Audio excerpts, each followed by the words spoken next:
Hola, buenas a todos, espero que sigáis bien. Hoy vamos a comenzar un nuevo vídeo sobre microrelatos. Estuvimos viendo en el anterior de sirenas, ¿verdad? Y hablamos sobre la capacidad prácticamente ilimitada que tienen los microrelatos de tratar cualquier tema, al igual que cualquier género literario y sobre todo la posibilidad que este género tiene por su brevedad de ser una síntesis de acontecimientos en extensión y también en intensidad y también de referir pasajes o pasajes, personajes, situaciones, momentos, obras literarias que le sirven a la obra como tal, a la obra en concreto, como una forma de expansión más allá del texto. Es una de las características fundamentales del género, yo diría que casi que definitoria del género, la, eh, la, esta, esta capacidad que tiene el relato, ¿verdad? La capacidad de ir mucho más allá de lo que el relato cuenta. Y a propósito de sirenas, poníamos como ejemplo aquellos microrelatos tan interesantes, ¿verdad? Sirena Negra y otros sobre la, variantes del mito de las sirenas a partir de, digamos, su primera aparición en la literatura occidental. Vimos cómo para poder entender aquellos microrelatos era quizás necesario pues remontarse a los orígenes, en ese caso a la Odisea. Y hablábamos de Circe, que es la que le advierte a Odiseo de su encuentro con estas famosas sirenas, estas cantoras que atraían a los hombres irremediablemente hacia la muerte. Cuando leímos estos pasajes de la Odisea y después leímos los microrelatos que trataban de las sirenas, pues pudimos entender efectivamente sus argumentos y sus referencias de una manera más íntegra. Es lo que dijimos que la literatura que hay dentro de la literatura o incluso la cultura que hay dentro de la literatura, la información, las referencias que caracterizan a los microrelatos. Por eso, por todo eso, dije en el vídeo anterior y ahora repito que el microrelato es un género complejo y para nada fácil de leer. Decía que el que pretenda leer microrelatos, porque fíjate qué breves son y qué rápido se acaba y qué cuentecito más pequeñín, como un mero entretenimiento y ya y se acabó, pues se va a encontrar con una dificultad o se va a encontrar que no es eso lo que estaba buscando, porque el microrelato, a pesar de su brevedad, es un género que se caracteriza por su complejidad y a veces hasta por su complejidad estructural, y de eso también hablamos en vídeos anteriores. Hoy vamos a continuar un poco lo que vimos en el vídeo anterior y vamos a empezar con un microrelato de Agustí Bartra, un escritor catalán ya fallecido, que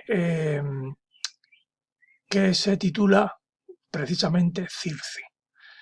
Y ya titulándose de Circe, pues ya nos está enfrentando a una situación. ¿Quién es Circe? Una vez más. Ya vimos a Circe como aquella deidad que advertía a Odiseo. Y sabemos por la mitología grecolatina que Circe era hija del Sol y de una de las hijas del océano, por lo tanto, una deidad que habitaba en una isla y, eh, y bueno, y conocemos más, pero sobre todo conocemos la de Circe por también la Odisea, por todos esos pasajes en los que trata del encuentro de Odiseo y sus compañeros con Circe. Os voy a leer una vez más un pequeño pasaje para que tengamos una idea de quién era esta diosa y de su actuación. Circe advierte a Odiseo de las sirenas, pero no sé qué destino preferir, si el que le daba a las sirenas a los marineros o el que le daba a Circe a los que se encontraban con ella. Y ahora veremos por qué. Dice así: formé con mis compañeros, está hablando Odiseo, dos secciones a las que di sendos capitanes. Pues yo me puse al frente de una y el deiforme Euríloco mandaba la otra. Echamos suertes en Broncinio y Elmo, y como saliera del magnánimo Euríloco, partió con 22 compañeros que lloraban. Y nos dejaron a nosotros, que también sollozábamos. Acababan de salir del desastre de Polifemo, o sea que como sabemos, pues habían huido a duras penas algunos compañeros porque la mayoría murió a manos de Polifemo, o a boca de Polifemo. Dentro de un valle y en un lugar vistoso descubrieron el palacio de Circe, construido de piedra pulimentada. En torno suyo encontrábanse lobos, montaraces y leones, a los que Circe había encantado dándoles funestas drogas. Pero estos animales no acometieron a mis hombres, sino que, levantándose, fueron a halagarles con sus colas larguísimas.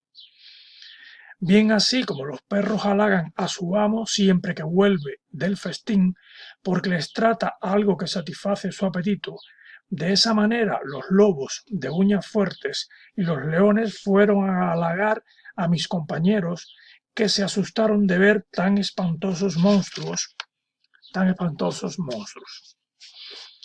En llegando a la mansión de la diosa de lindas trenzas, detuviéronse en el vestíbulo y oyeron a Circe, que con voz pulcra cantaba en el interior, mientras labraba una tela grande, divinal y tan fina, elegante y espléndida como son las labores de las diosas.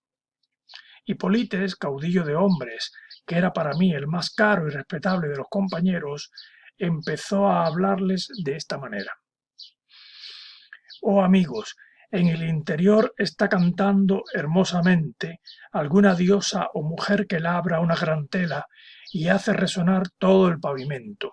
Llamémosla cuanto antes. Así les dijo, y ellos la llamaron a voces. Circe se alzó enseguida, abrió la magnífica puerta, los llamó y siguiéronla todos imprudentemente, a excepción de Euríloco, que se quedó fuera por temor de algún engaño. Cuando los tuvo dentro, los hizo sentar en sillas y sillones, confeccionó un potaje de queso, harina y miel fresca con vino de Bramnio, y echó en él drogas perniciosas para que los míos olvidaran por entero la tierra patria. Dióselo, bebieron, y de contado los tocó con una varita y los encerró en pocilgas. Y tenía la cabeza, la voz, las cerdas y el cuerpo como los puercos, pero sus mientes quedaron tan enteras como antes. Así fueron encerrados y todos lloraban, y Circe les echó para comer fabucos, bellotas y el fruto del cornejo, que es lo que comen los puercos, que se echan en la tierra. A esto me refería cuando decía el destino de los hombres que se encontraban con Circe.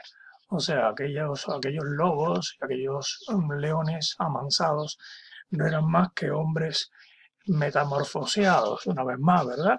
Convertidos por hechizamiento en animales.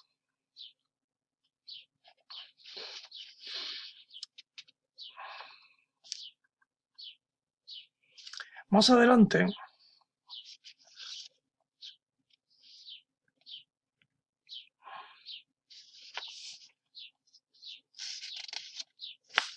se cuenta la...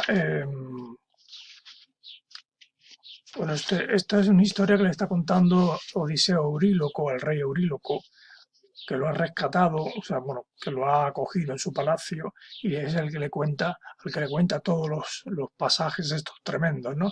De la Odisea, de sus aventuras. Se encuentra Odiseo cuando va a ir al encuentro de Circe con Hermes. Hermes le advierte lo que va a pasar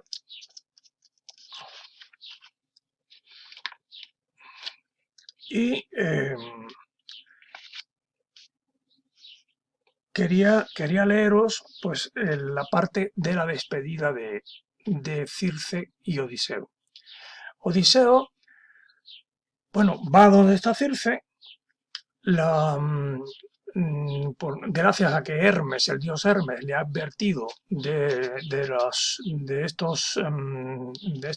esta brujería, de este acto de hechizamiento de la diosa, pues Odiseo la evita, hace que Circe se comprometa con él a liberar a sus compañeros, a volverlos humanos de nuevo y, y a dejarlo partir llegado el momento hacia su patria. Pero Odiseo no está una tarde y se marcha, sino que se pasa un año con Circe. Un año con Circe, 7 con Calipso, otra diosa que encuentra la ninfa Calipso que en otra isla. O sea que de los 10 años de regreso de Odiseo a Ítaca, al menos 8 estuvo viviendo con diosas. Esta última, Calipso, incluso le promete la inmortalidad, le promete la vida eterna y multitud de riquezas. O sea, le promete que lo convertirá en un dios si se queda con ella. Y pasados estos 7 años, a Odiseo le fue suficiente y decidió, bueno, continuar su viaje y regresar a Ítaca. Realmente, bueno, por una parte se tomó su tiempo, pero por otra, cuando le hizo esa proposición, pues Odiseo le dijo que prefería morir viejo y sufrir todos los padecimientos de la vejez con tal de regresar a su tierra y de reencontrarse con Penélope. También Calipso le dice que no podrá nunca comparar la belleza de ella con la de Penélope, que ya Penélope es una mujer mayor y que tal, pero bueno, Odiseo la deja, ¿no? Y Calipso lo deja. Pues llegado el momento, eh, pues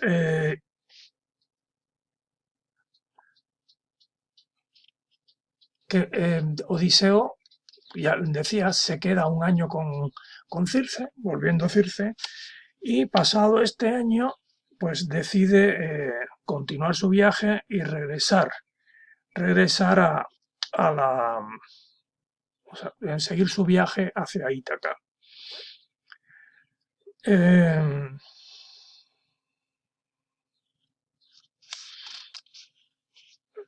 Odiseo va donde está, para no cansar, estoy saltando un poco la lectura que tenía pensado.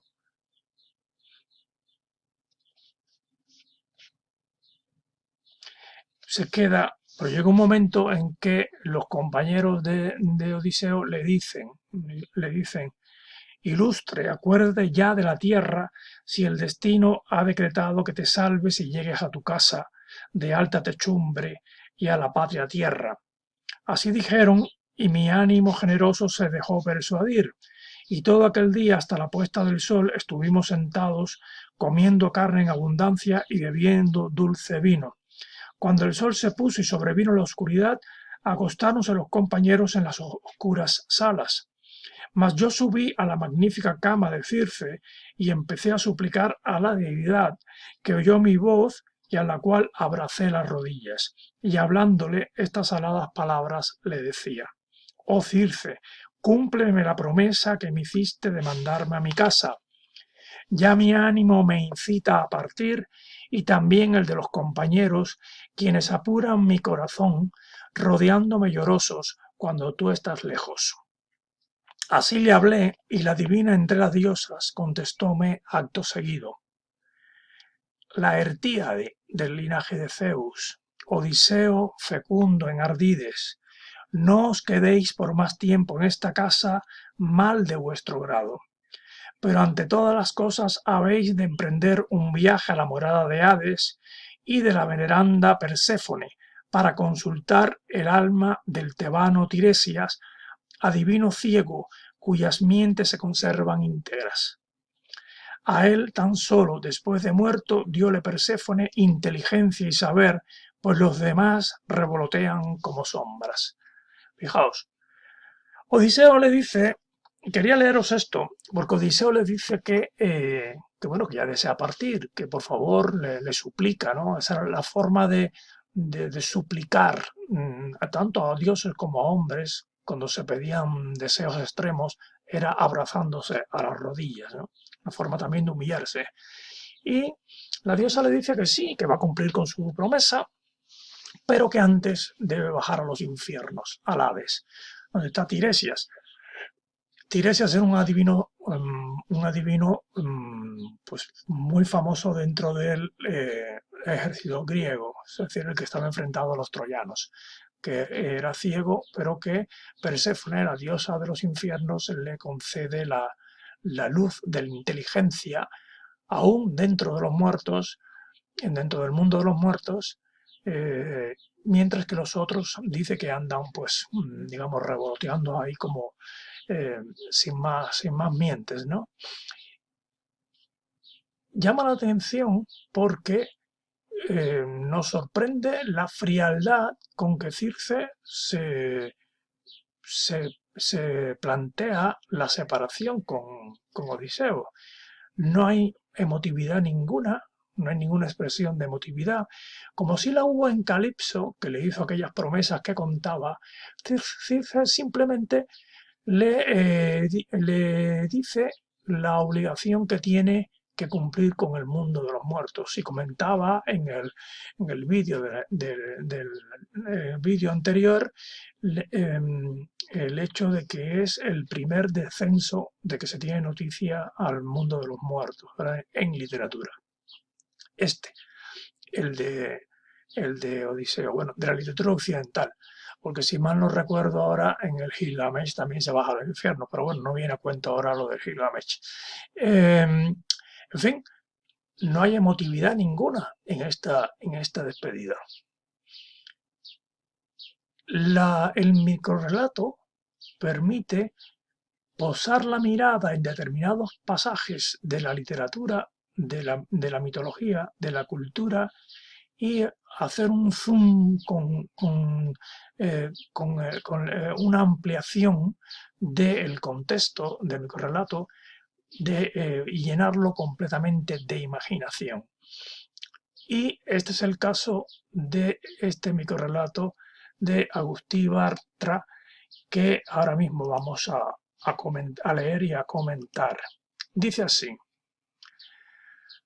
no hay sueños en mí, Ulises, no proyecto sombra sobre cosa alguna. El mundo es como una rueda radiante que comienza a girar cada mañana cuando abro los ojos. Es todo tan sencillo. Un pájaro atraviesa el cielo, vuela, nada más. Una herramienta es brillante y dura. Ha sido hecha por el ingenio. El mar está siempre despierto. Las piedras duermen siempre. Yo no sueño, Ulises. Cuento. Una brizna, las estrellas, el aroma del heno, la lluvia, los árboles. Y como no quiero repetir nada, a nada le pido permanencia. La vida es como el agua. Tócala con la mano abierta y la sentirás vivir, siempre igual en su fuga. Pero si aprietas la mano para cogerla, la pierdes. Mucha gente ha pasado de muchas leyes y distintos países por esta casa a orilla del mar, y en cada uno la felicidad tenía un nombre diferente, pero se trataba siempre de alguna vieja y arrugada historia que llevabas a cuestas. Quédate, Ulises. Como podemos ver, dista mucho de lo contado en la Odisea. Este sentimiento dista mucho de esa frialdad que, que veíamos, ¿verdad? En la despedida original. Es curioso porque esta visión del microrrelato estoy intentando que quede todo, a ver, sí, está dentro de la tradición más pura clásica.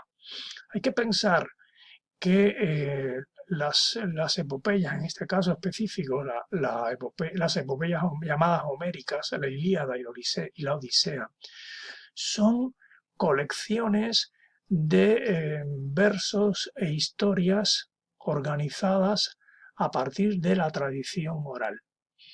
De tal manera que se supone que hubo aedos, es decir, cantores de esta literatura, que, eh, que cada vez que interpretaban los pasajes, de alguna manera los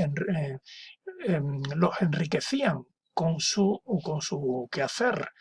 Los pasajes dependían en buena medida de la memoria de quienes los cantaban y además de, de los aportes que los propios aedos hacían a esta literatura oral, que no era literatura propiamente dicho, sino que era simplemente oralidad, porque la palabra literatura encierra en sí misma la escritura, literae letras. Y sin embargo, los poemas homéricos eran, eran sonidos, eran simplemente sonoros. Además de ser sonoros, eran canciones, eran cantados, acompañados por la lira, y tenían una determinada composición estrófica, los hexámetros, para ser recordados y para que tuvieran en sí mismo una determinada musicalidad.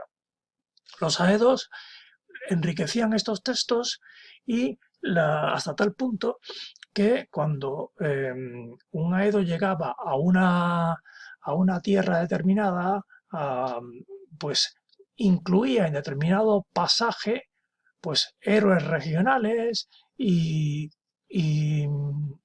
sucesos locales para llamar la atención y para que fueran mejor aceptados y por supuesto mejor pagados. A mí me recuerda mucho el tema de los aedos porque las canciones populares eh, o sea, son en definitiva, los cantos populares son una continuidad de todo este mundo oral. Hay una canción que se va cantando por los pueblos que, que si se canta, por ejemplo, en Talavera es Talavera bonita, Talavera preciosa y por ahí va el canto. Pero si es en Barcelona es Barcelona bonita, Barcelona preciosa y por ahí va y sigue el canto, ¿no? Y así por los pueblos. Pues un poco, salvando las distancias, era así la creación de estos cantos, ¿no?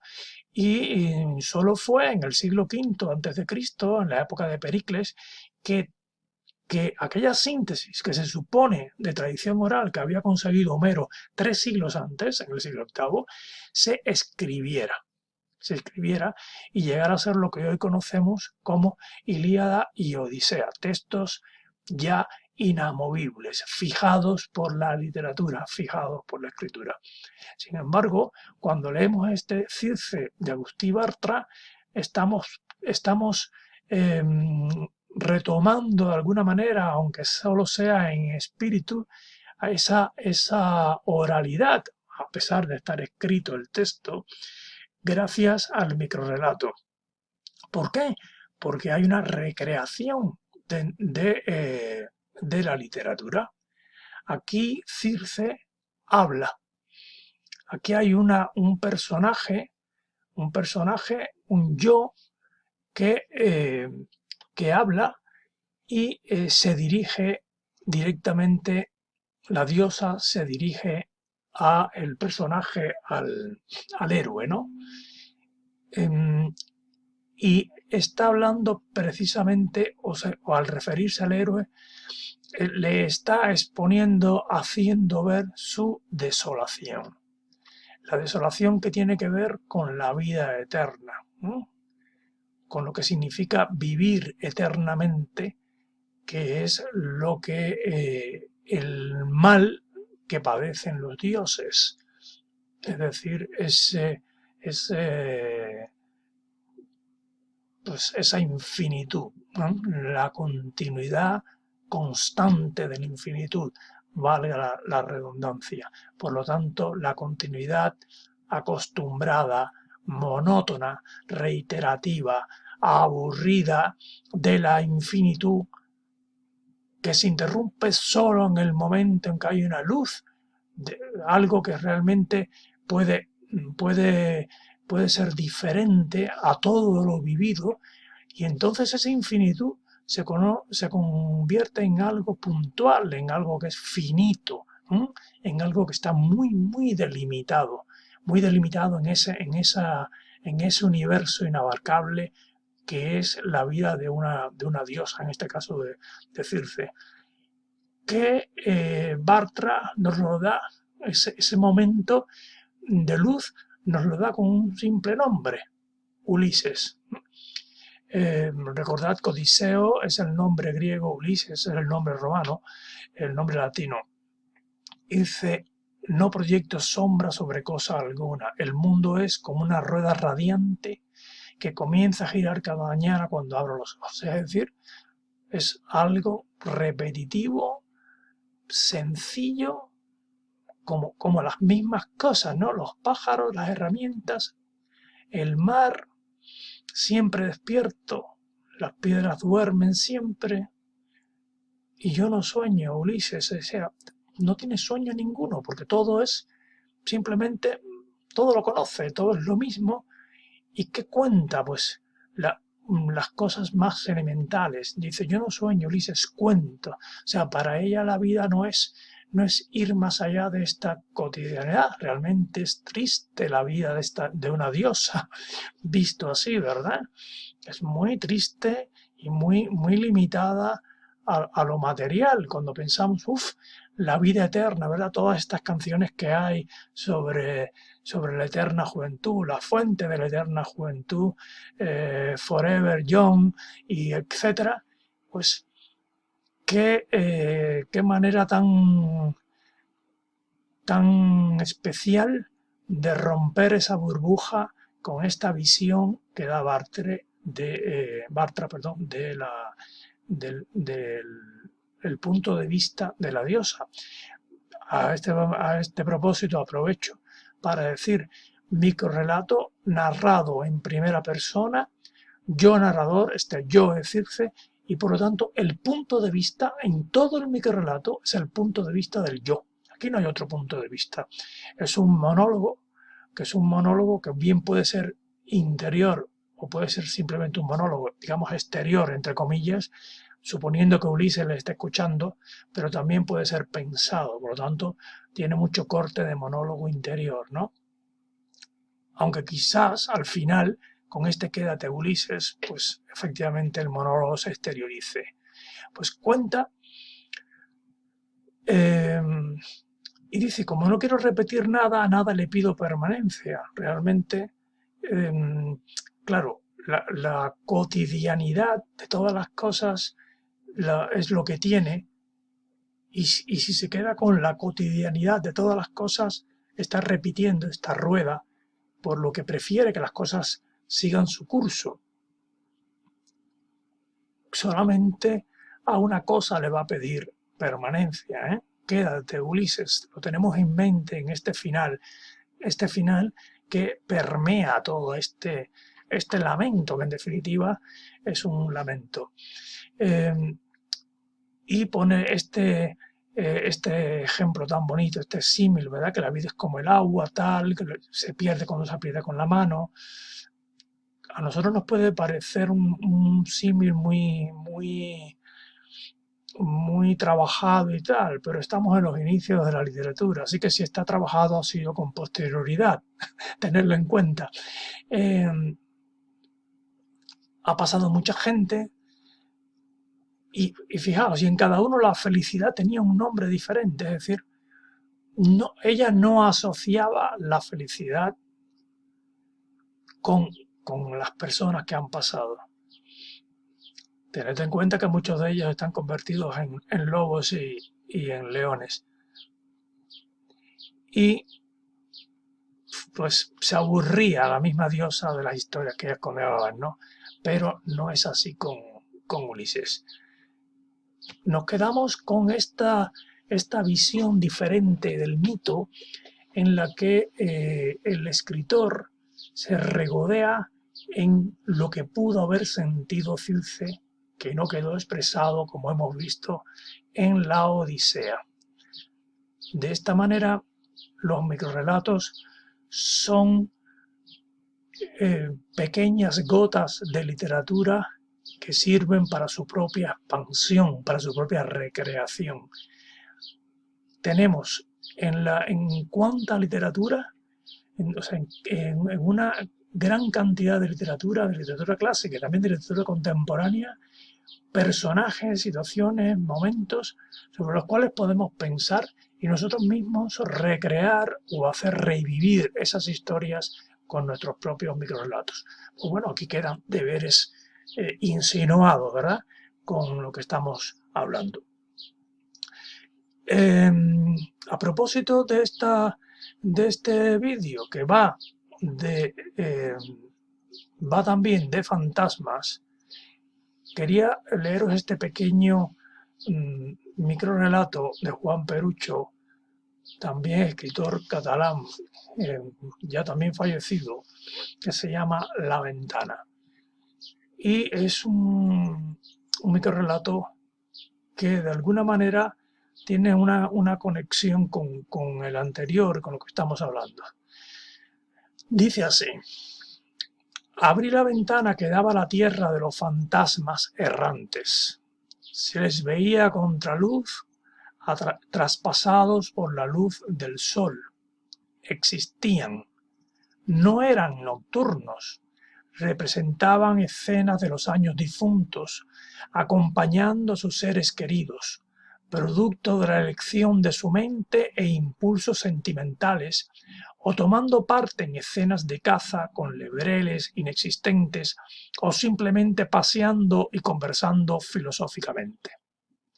Por donde transitaban, crecían las hierbas que, por orden alfabético, tantas veces he relacionado. Bastaba alzar la voz para que desaparecieran. Solo quedaban las urracas picoteando entre la menuda hierba, los musgos y los líquenes.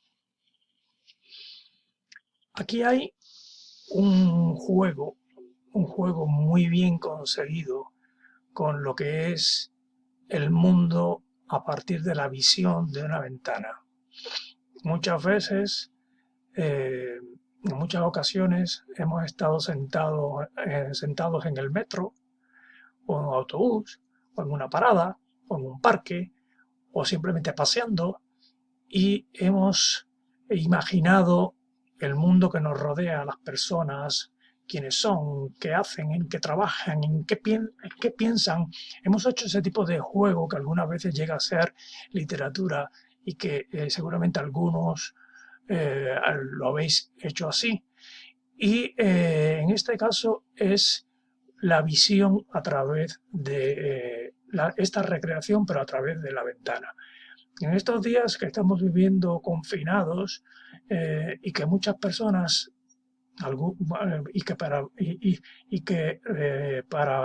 para mucha gente es un lujo tener una ventana que dé a un espacio, pues este juego es posible porque hay personas que no tienen la ventana, que viven simplemente confinados entre cuatro paredes sin más luz que la del techo, la de las bombillas. Pero en estos momentos perfectamente es construible a través de una ventana un mundo exterior. Y ese mundo imaginarlo como fantasmas errantes. Estos fantasmas errantes no son espeluznantes, no hay que tenerles miedo, son los fantasmas creados por la propia imaginación de este yo. También, que tiene en común con el relato anterior, el micro que hemos visto anterior, y a partir de que se abre esta ventana, se construye un mundo de irrealidad a plena luz del día, traspasados por la luz del sol. Se insiste, traspasados por la luz del sol, no eran nocturnos. Fijaos, uno puede pensar, hombre, si están traspasados por la luz del sol, no son nocturnos, o sea que esto sobraría, ¿verdad? A lo mejor tenderíamos a tacharlo, pero es enfático, justamente para decirnos, no son fantasmas terroríficos, no son, es la imagen de todo lo que pudo haber pasado por ese lugar, ¿no? Existían, representaban escenas de los años difuntos, acompañando a sus seres queridos, o sea, de años, escenas de tiempos que ya han pasado, producto de la elección de su mente e impulsos sentimentales, o sea que los propios fantasmas tenían la capacidad de hacerse acompañar por quienes querían que mundos de felicidad o de normalidad, de naturalidad, de existir de estos fantasmas, ¿verdad? De estos fantasmas mansos, de estos fantasmas que no inspiran para nada terror. Dice, claro, si quieren estar acompañados se acompañan por sus propios impulsos sentimentales, pues es normal que estos fantasmas también pues realicen las actividades que en la propia vida les era más querida. Lebreles inexistentes o conversando filosóficamente.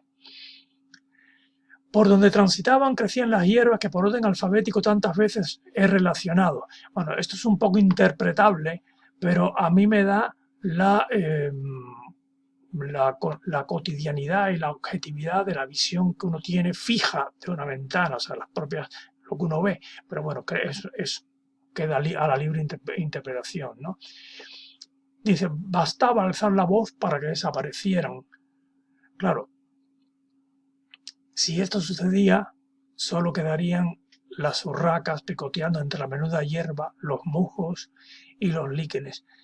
Es curioso porque este final solo quedaban las urracas, bastaba alzar la voz para que desaparecieran y entonces solo quedarían las urracas picoteando entre la menuda hierba, los musgos y los líquenes.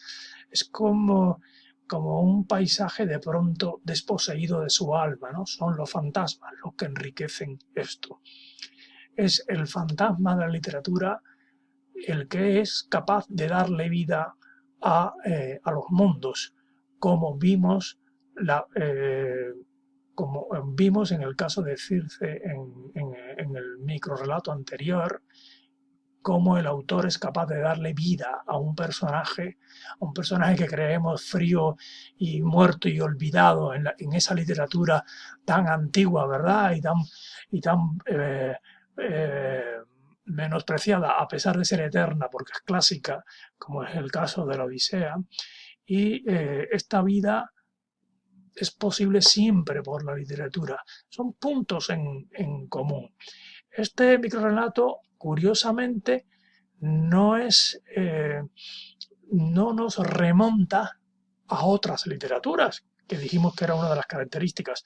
Cuando decimos que es una de las características, no queremos decir las características principales que siempre se dé esa condición, pero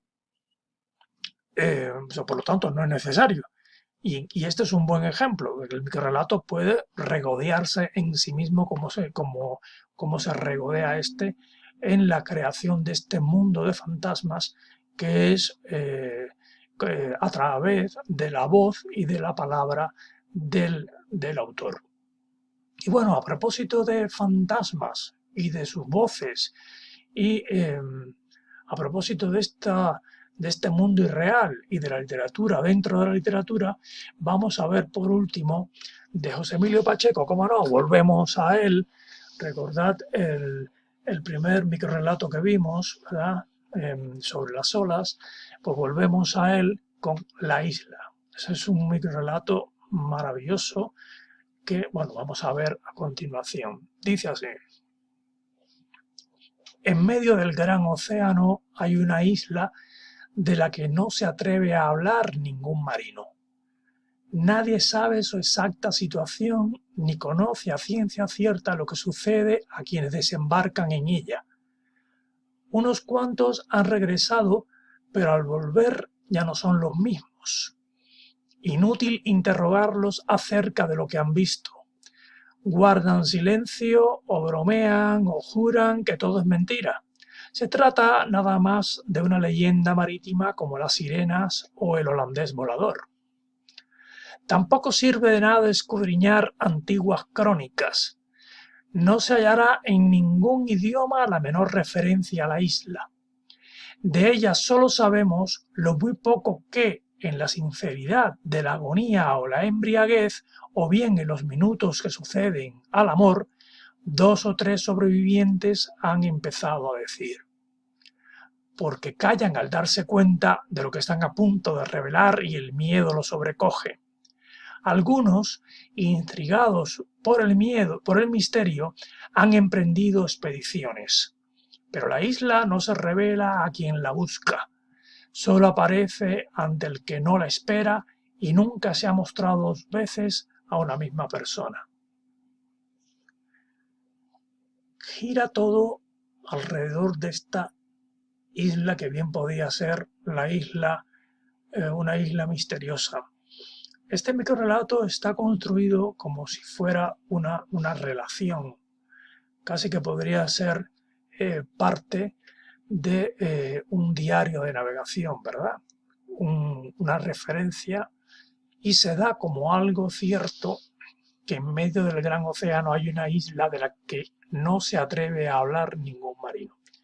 Es curioso porque este microrrelato se enroca en literatura anterior, pero también se enroca en la literatura clásica, en la Ilíada y en la Odisea. En la Odisea se habla de Escila y Caribdis, 2 islas que emergían de pronto de lo más profundo del mar y hundían a los navíos. Es curioso porque se ha intentado saber a qué islas corresponderían del Mediterráneo, por cierto, que no está tan lejos ni nos es tan desconocido. Sin embargo, Escila y Caribdis nunca han aparecido. No se sabe.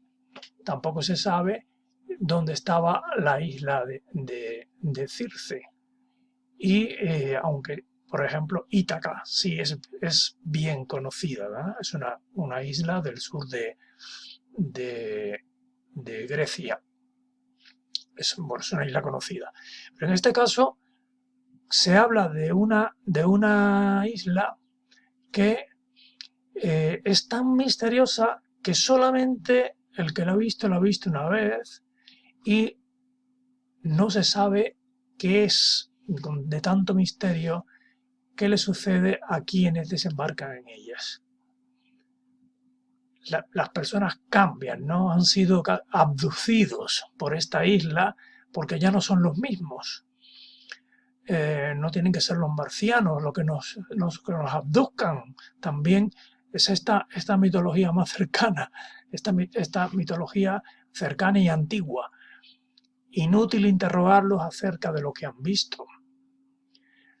Pues claro, guardan silencio, bromean o juran que tal. Se trata nada más de una leyenda marítima como las sirenas o el holandés volador. Aquí aparece de nuevo la Odisea, ¿verdad? Fijaos cómo a veces, eh, si no tuviéramos tan cerca las sirenas, que la tenemos del vídeo anterior, pues leeríamos, sí, como las sirenas volando volador.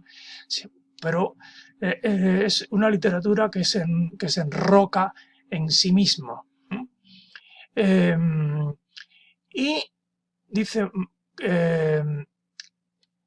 una leyenda como el holandés volador. El holandés volador es una leyenda neerlandesa que cuenta, o sea, es una leyenda real, no es un invento de José Emilio Pacheco. Así que cuenta de un marino que hizo un pacto con el demonio y que para que lo liberara de todo mal en sus travesías. Pero Dios, para vengarse del marino, le dijo efectivamente, el demonio te ha concedido liberarte de todo mal, pero te va a liberar de todo mal para toda la eternidad. De tal manera que el holandés volador, también conocido como el holandés fantasma o el barco fantasma, es una leyenda que ha dado lugar a una ópera de Wagner, a una novela de Martri, creo que es, no recuerdo bien ahora el nombre del autor, pero a una novela que se llama El barco fantasma, y toda esta literatura ha dado lugar pues, a películas y a otras expresiones de arte, ¿verdad? Vemos, en este caso sí se cumple, Sirenas y el holandés volador, que el microrrelato amplía su horizonte. Se refiere más adelante a las crónicas, que no vale para nada, no hay referencia a las islas, y es muy graciosa esta parte porque dice, de ella solo sabemos lo muy poco que 2 o 3 sobrevivientes han empezado a decir. Realmente no sabemos nada. No sabemos nada porque cuando han empezado a decir por embriaguez o por amor o por lo que sea, se callan y se quedan sobrecogidos por el miedo. Las expediciones a las que hacíamos referencia antes, pero la isla no aparece. Solo aparece ante el que no la espera y nunca se ha mostrado 2 veces a una misma persona. Esto es literatura pura, recreación por la imaginación. Esta isla es un fantasma más. Tiene que ver con, con La ventana que acabamos de leer, y al mismo tiempo es una recreación del holandés volador, de las sirenas, de toda esta mitología e invención humana que nos hacen más llevadero los días y disfrutar de este privilegio que es leer. Bueno, pues espero que os haya sido de interés, que os entusiasméis para continuar con la escritura a partir de estos buenos ejemplos, y continuaremos en el próximo vídeo. Hasta pronto.